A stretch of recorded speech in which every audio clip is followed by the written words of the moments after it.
Why do you think that modern Christians are so accepting of things that are clearly sins in the Bible? They criticize us for supporting Donald Trump. And in my personal opinion, I don't endorse Donald Trump's lifestyle. I don't know Donald Trump. I have no idea what he's doing. I endorse the policies that he's implementing, which I think will help Christians and help this country. What's your take on the criticism? Like, what would you say against people who criticize and say, Bryson, you claim that you're a Christian, but you support Donald Trump? Well, I don't support him.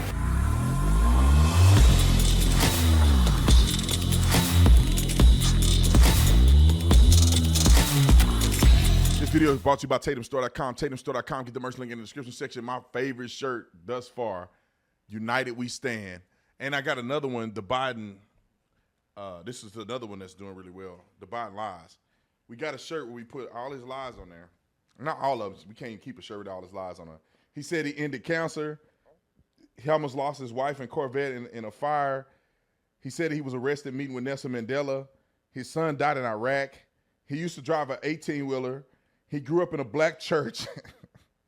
He was raised in a synagogue. That fool be just making up stuff. But we got the QR code, though. So if you wearing this shirt and somebody like, he didn't say that. QR code, scan it. Scan the QR code. Fact check right here. Anyway, get you one of these shirts on the Tatum store. Tatum, like and subscribe to the channel. Hit the bell. Y'all know what to do. Let's get in there. Ladies and gentlemen, ladies, welcome back to the Officer Tatum Show. I have a special guest coming in right now. One of my good friends and somebody that I trust, especially in the Christian arena and movement, because most Christians are just lame ducks. But my homeboy is probably one of the top people that I trust in the entire country when it comes to Christian and rap music and conservatism. Help me welcome to the show, Bryson Gray. Can you hear me? Yep, yes, sir. All right, man. Yeah, so I appreciate you coming on, man. I know you're a busy man. You're traveling right now. You're doing an event, I think in Missouri, right? You're having a show. So I want to talk Yes, to you sir. about a few issues, man. You know, first things first, when it comes to Pride Month, what's your thoughts on Pride Month and how should Christians appropriately address Pride Month? I think Christians should address it. And you don't have to do it every single Pride Month. You don't have to be like me. You don't have to be like Tyson James. But I mean, sin, especially sin that's getting promoted this much as homosexuality, should be called out all year round. And especially when it's being pushed in your face more during things like Pride Month, where they have pride parades, where people, for some reason, gay people love being naked. So they outside naked around children. This stuff should be condemned and called out. Why do you think Christians, struggle to take a hard stance on this, man? I guarantee you, if we surveyed, 100 Christians, I would say about 60% of Christians would have a passive approach. Why do you think that modern Christians are so accepting of things that are clearly sins in the Bible? Well, that's because it's a three-part thing. The first thing is I think the devil works in very clever ways, meaning, 20 years ago, more Christians would have been open to speak out about it. But now, everybody has gay friends, gay cousins, gay brothers, gay sisters, gay sons, gay daughters, or they kids got gay friends. And when it's your family, the devil can use your family to try to trick you, which is why Jesus said, to serve me, you have to put me above your family members. So I think that's one, that a lot of people are passive about it because they have relationships with people that's in that field. And two, I think is biblical illiteracy. A lot of people don't really know what the Bible truly says about it, even though I feel like what the Bible says about homosexuality is Bible 101. But people don't know that it's viewed as an abomination in God's eyes versus a regular sin, which means this particular sin is something that disgusts God, to the point where in Romans 1, you see that when Romans 1 mentions homosexuality, it says these people become reprobate. And reprobate literally means mentally too far gone. So, and not to say all homosexuals are in that thing. I'm just saying like that sin could lead to a reprobate mind, more so than other sins.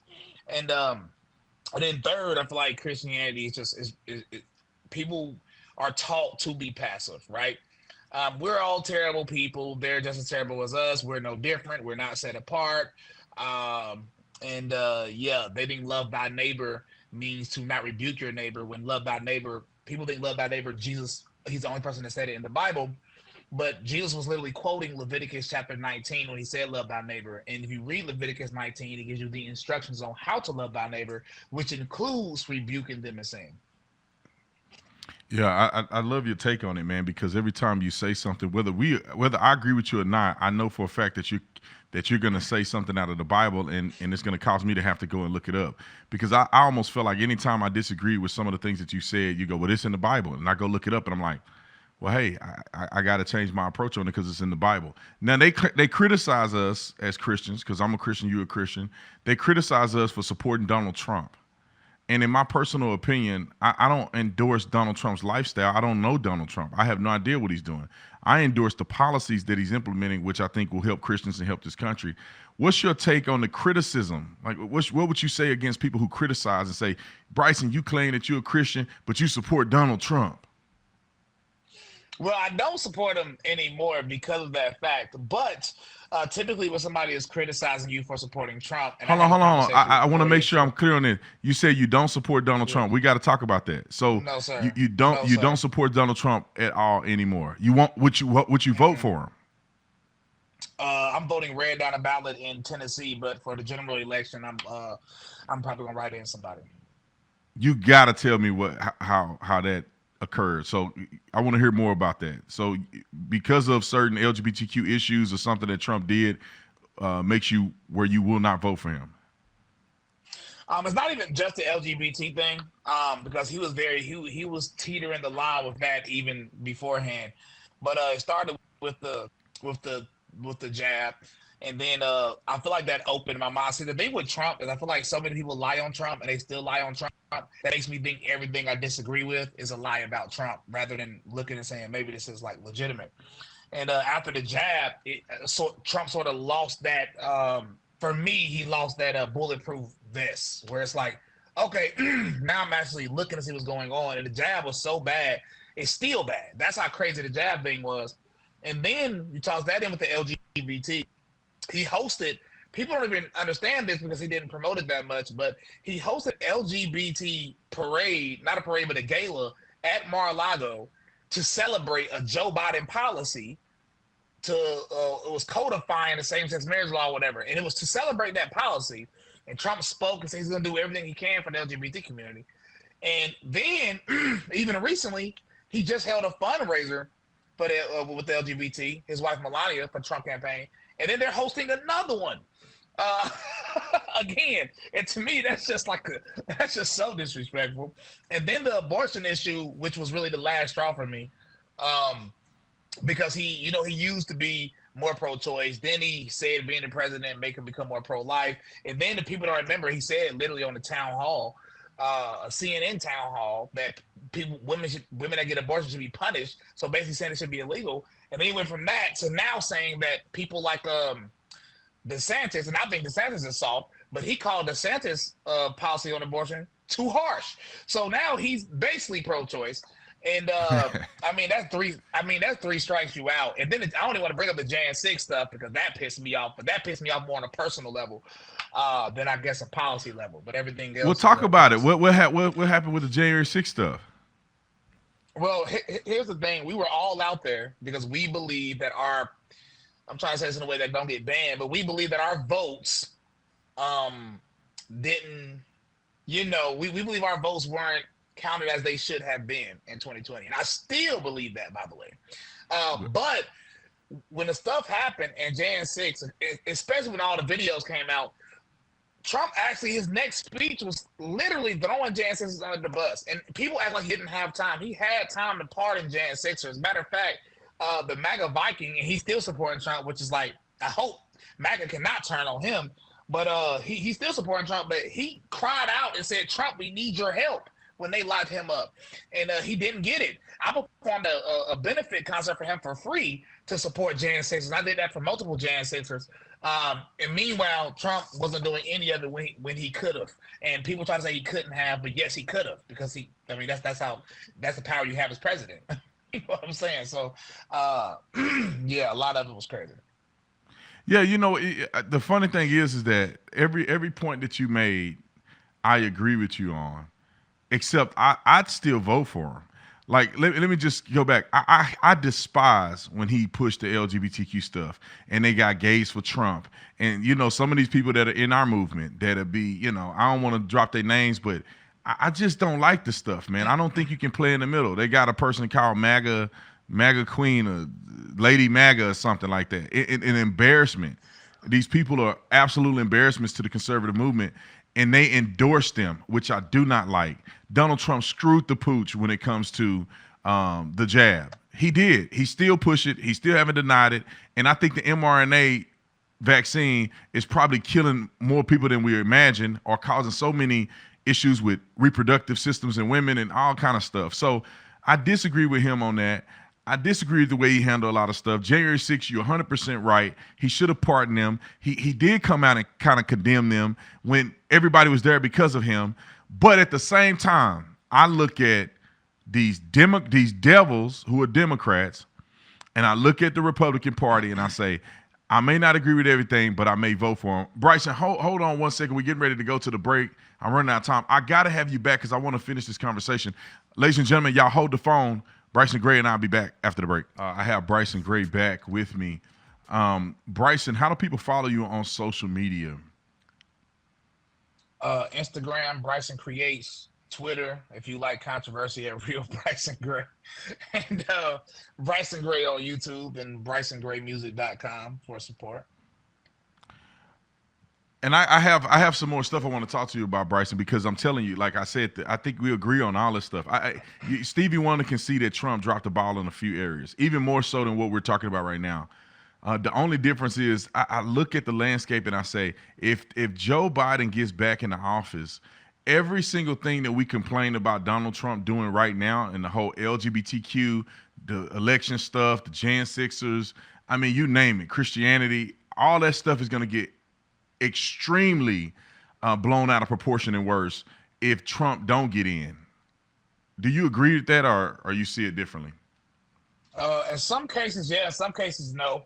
I think we have enough information from the last three presidents to understand where things are going, it's socially or economically. So economically, I believe things will get worse when Biden is in office. Socially, I think it's already getting worse. It got worse when Trump was in office, and it got worse than that when Biden was in office. It's going to get worse because no president is stopping it. So under Obama, like, this is an objective fact. Now, when I say this, I'm not saying that it's because of the person. I'm saying that this is a fact. More teachers were pushing homosexuality in schools in office than they were when Obama was in office. And Obama pretty much spearheaded the LGBT nonsense.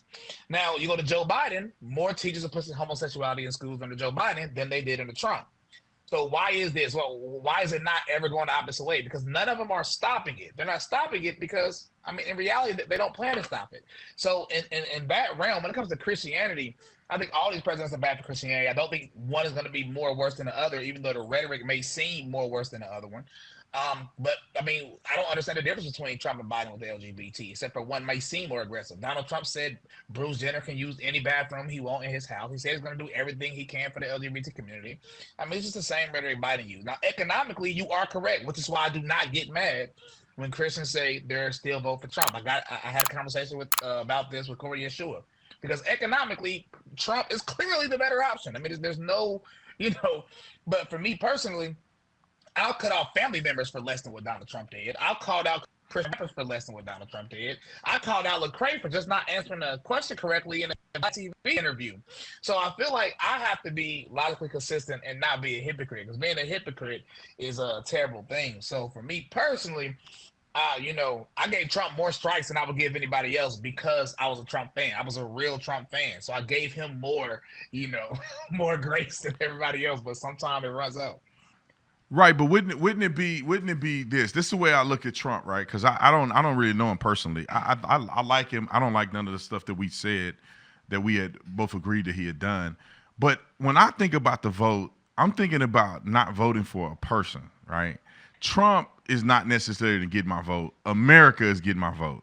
He's just a part of the overall big picture, or the avenue or vehicle to get it done. I'm thinking I'm voting for these taxes. I'm voting to secure the border.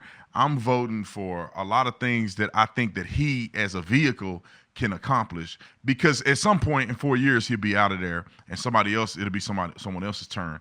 My fear is that if we don't get the policies elected, not the person, but the policies elected, there may be things that may be irreversible. Like when it comes to the Supreme Court, if they somehow find a way to win the House and Senate and the presidency and they pack the Supreme Court, we are going to lose every battle ever created by man.